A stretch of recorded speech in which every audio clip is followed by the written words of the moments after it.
Corporate run में अब हम बात करते हैं सबसे पहले मान इंफ्रा की। करीब 3900 करोड़ और 4000 करोड़ रुपए की मार्केट कैप की कंपनी है। ये इंटीग्रेटेड ईपीसी है, पोर्ट, रेजिडेंशियल, कमर्शियल और इंडस्ट्रियल रोड कंस्ट्रक्शन सेगमेंट्स में काम करती है। आज ये कंपनी क्यों फोकस में? वेल, मुंबई के घाटकोपर में रेजिडेंशियल प्रोजेक्ट बनाने का ऐलान किया है इस कंपनी ने। इस प्रोजेक्ट का क्या मायने हैं कंपनी के लिए, क्या अपडेट्स हैं, आगे क्या ट्रेंड्स हैं, किस तरीके की पाइपलाइन है, ये जानने की कोशिश करेंगे। कंपनी के एमडी मनन शाह हमारे साथ शो में जुड़ रहे हैं।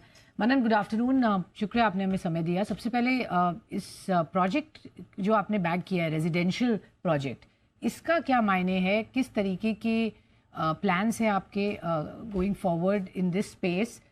तो क्या आप एक रेजिडेंशियल डेवलपर की तरह अब उभर कर फोकस कर रहे हैं आने की? इन मेनी वेज क्या ये आपकी एंट्री है in that space? Good afternoon. So जैसे आप जानते हैं, एमआईसीएल ग्रुप ने 10 साल पहले तकरीबन रियल एस्टेट में एंट्री ली थी। ये एक और प्रोजेक्ट हमने ऐड किया हमारे पोर्टफोलियो में, जो घाटकोपर ईस्ट में 60 फीट करके जो रोड है, which is one of the most premium सबब जो बोल सकते हैं यहाँ का। वहां पे हमने 10 बिल्डिंग का क्लस्टर कर रहे हैं, जिस हिसाब से ये प्लॉट की साइज हो जाएगी तकरीबन अराउंड 3 एकड़। तो ये जो प्रोजेक्ट बनने वाला है, ये यहाँ का मेरे हिसाब से लगभग सबसे लग्जूरियस प्रोजेक्ट होगा। हम इसमें नए 11 टावर्स लेकर आ रहे हैं, जो 4 lakh foot carpet area saleable होगा उसमें। एंड तकरीबन 1200 करोड़ की रेवेन्यू देखा जा रहा है। ये प्रोजेक्ट हम 3 से 5 साल के बीच में एग्जीक्यूट करने वाले हैं। ये प्रोजेक्ट इसके लिए इम्पोर्टेंट है बिकॉज ये घाटकोपर ईस्ट का सबसे पहला क्लस्टर रीडेवलपमेंट होने वाला है। एंड काफी लोग उम्मीद लगाए बैठे हैं कि यहाँ पे जो प्रोजेक्ट है, हमें उनको इसमें घर लेना है। एंड बिकॉज यहाँ पे जो एक लाइफस्टाइल क्रिएट होगी, जो एम्यूनिटीज आएगी उस 10 साल हर हाल आगरे के पेठे को ये समझना है आपसे कि इस वक्त आपका जो कंट्रीब्यूशन बिजनेस में, since you operate in many verticals, चाहे वो रेजिडेंशियल है, commercial, industrial, road construction etcetera, कहाँ पर ज़्यादा फोकस होने वाला है? किस तरीके की डिमांड ट्रैक्शन दिख रही है? आई नो आपने कहा 10 साल से आप हैं, बट आप प्रोमिनेंट रियल एस्टेट प्लेयर में फिलहाल नहीं है इन द रेजिडेंशियल स्पेस। तो इस पॉइंट ऑफ व्यू से मैं जानना चाहती हूँ कि क्या आगे आपके एग्रेसिव प्लान्स हैं उसको लेकर, वहाँ पर ट्रैक्शन ज़्यादा है? अगर आप अभी देखेंगे तो मन इंफ्रा की जो टोटल बुक है, उसमें 50-50% कंट्रीब्यूशन आज हो गया है, ईपीसी का भी और रियल एस्टेट का भी। तो लास्ट ईयर जैसे हमने 1000 करोड़ का तकरीबन कंट्रीब्यूशन रहा था रियल एस्टेट की तरफ से, एंड 1000 करोड़ का कंट्रीब्यूशन रहा था ईपीसी की तरफ से। ये रन रेट पिछले 2 साल से चल रहा है। एंड हम बहुत अग्रेसिवली काफी सारे नए प्रोजेक्ट्स ला रहे हैं। अभी हमारे पास पाइपलाइन में तकरीबन 26 लाख फुट कारपेट एरिया का अपकमिंग पोर्टफोलियो है। एंड हम और भी नए प्रोजेक्ट्स लेते जा रहे हैं। काफी प्रीमियम लोकेशंस पे भी हम नए प्रोजेक्ट्स लॉन्च करने वाले हैं आने वाले क्वार्टर्स में। हम तारदेव में एक नया प्रोजेक्ट ला रहे हैं, जो इंडिया का टॉलेस्ट टावर होने वाला है। उसका लॉन्च आने वाला है ये क्वार्टर, यही साल के एंड के पहले। एंड उस तरीके से हम काफी सारे नए प्रोजेक्ट्स विले पार्ले में ला रहे हैं, जू में आ रहे हैं। तो we are quite aggressive in real estate. The future is looking very strong and persuasive towards real estate. And EPC में भी हमारा फोकस रहा है। तो हमने जैसे लास्ट ईयर एक पोर्ट ऑर्डर बैक किया था। एंड ये साल भी हम काफी कुछ नए ऑर्डर्स एक्सपेक्ट कर रहे हैं यही सेक्टर के अंदर। तो अगर आप फ्यूचर देखेंगे तो दोनों प्रोजेक्ट्स का, दोनों डिविजन्स का कंट्रीब्यूशन मोर और लेस इक्वल रहेगा। End of course real estate में हम ज्यादा अग्रेसिव है, ज्यादा प्रोजेक्ट्स लेने के लिए। श्योर। सो आप देख रहे हैं कि रियल एस्टेट स्पेस में आप अपनी प्रेजेंस वो बढ़ाएंगे। क्लियरली 50-50% का बाइफिकेशन आज हो चुका है, वही मेंटेन आगे भी करने की बात करें तो अगर मैं आपसे इस वक्त ऑर्डर बुक की बात करूं, टोटल क्या है और उसमें ईपीसी और रियल एस्टेट का फिलहाल क्या ब्रेकअप है, if you can tell us also, just for our understanding कि जब आप प्रोजेक्ट्स ये दोनों ही वर्टिकल्स की बात करते हैं तो मार्जिन्स कहाँ पर ज़्यादा बेहतर होते हैं, ईपीसी में कि रियल एस्टेट प्रोजेक्ट्स में?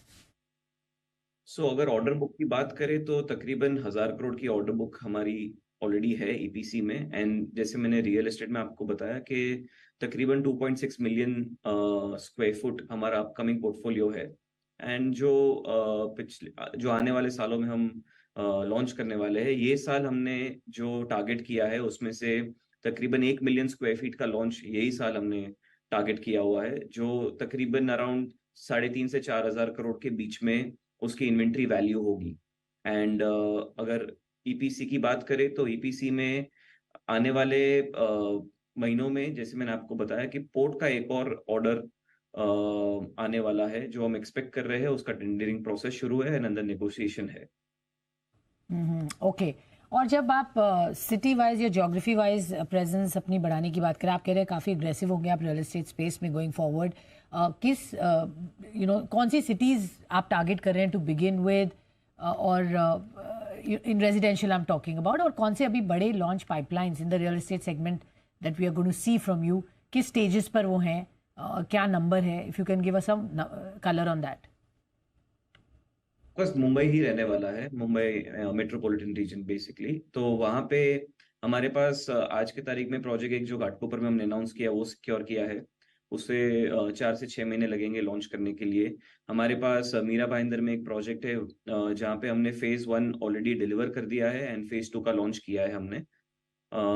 वहाँ पे फेज 3 भी अनसोल्ड है जो हम लॉन्च करने वाले आने वाले 2 सालों में। विले पार्ले में हमारे पास एक प्रोजेक्ट है जहाँ पे तकरीबन 3.5 लाख स्क्वायर फुट कारपेट आने वाला है। अगेन ये विले पार्ले वेस्ट का one of the largest redevelopment होने वाला है। तो ये हम ये साल में भी देख पाएंगे। मार्च के पहले हम उसे भी लॉन्च करने का टारगेट कर रहे हैं। तारदेव में we are launching the residential project which is going to be India's tallest. Permission already हमारी आ चुकी है, हमारा रेरा रजिस्ट्रेशन भी हो चुका है। हम बारिश के बाद उसे लॉन्च करने का प्लान कर रहे हैं। नंबर्स में देख रही थी आपकी रेवेन्यू एंड पैट तो जबरदस्त स्ट्रॉन्ग दिख रहे हैं, लेकिन मार्जिन्स जो ड्रॉप हुए हैं अब एट अबाउट 18%, क्या आउटलुक रहेगा मार्जिन्स को लेकर, और आपकी जो ये स्ट्रैटेजी शिफ्ट है towards 50-50 bifurcation of real estate and EPC, क्या ये एड करेगी अब आगे मार्जिन्स को बढ़ाने में? किस तरीके से आपको मार्जिन्स आगे प्रोटेक्ट करेंगे, उसकी क्या स्ट्रैटेजी होगी? So real estate में of course margins are always going to be more compared to the EPC, but real estate में जो मार्जिन अब जो आप ओवरऑल मार्जिन ड्रॉप की बात कर रहे हैं, हमने ईयर ऑन ईयर जो है वो काफी ग्रो किया है। सो जो सारे बड़े प्रोजेक्ट्स है वो प्रोग्रेसिव है। Lot of inventories already sold but उसका रेवेन्यू रिकॉग्नाइज अभी तक हुआ नहीं है because they are at the pre construction stage. तो ये जो रेवेन्यू रिकॉग्निशन जब भी आना शुरू होगा आपको ऑटोमेटिकली मार्जिन में बढ़ावत दिखेगी and we are comfortable at around 25 to 30% margin in the coming 4 years in the real estate sector. काफ़ी वॉलेटाइल रहे हैं मार्जिन्स, उसका कोई खास वजह? I mean on different quarters हमने काफ़ी ज़्यादा डिफरेंस देखा है मार्जिन्स के नंबर्स में, तो उसकी क्या वजह है, और वो आगे यही ट्रेंड्स रहने वाले हैं मार्जिन्स में, या आपको लगता है एक स्टेबल मार्जिन्स आप अटेन कर पाएंगे? सो रियल एस्टेट इंडस्ट्री में क्या होता है कि हर महीने हम शायद अलग क्वार्टर में अलग टाइप का प्रोजेक्ट लॉन्च करें। तो यूजुअली ये क्वार्टर में हमने छोटा प्रोजेक्ट शायद लॉन्च किया है, तो उस हिसाब से the revenue starts coming in. तो what we usually suggest is कि कोई भी रियल एस्टेट कंपनी को अगर आप कंसोलिडेटेड बेसिस पे ईयरली बेसिस पे अगर आप मार्क करें तो you will have a much better understanding because quarter on quarter आपको काफी उतार चढ़ाव देखने मिलते हैं बिकॉज हर महीने सेल डिफर करता है, हर क्वार्टर में project to project launches differ करते हैं उसके लिए खास। राइट, बहुत बहुत शुक्रिया मनन हमसे जुड़ने के लिए और बताने के लिए आपके प्लान्स और आगे क्या है आउटलुक कंपनी का। वेल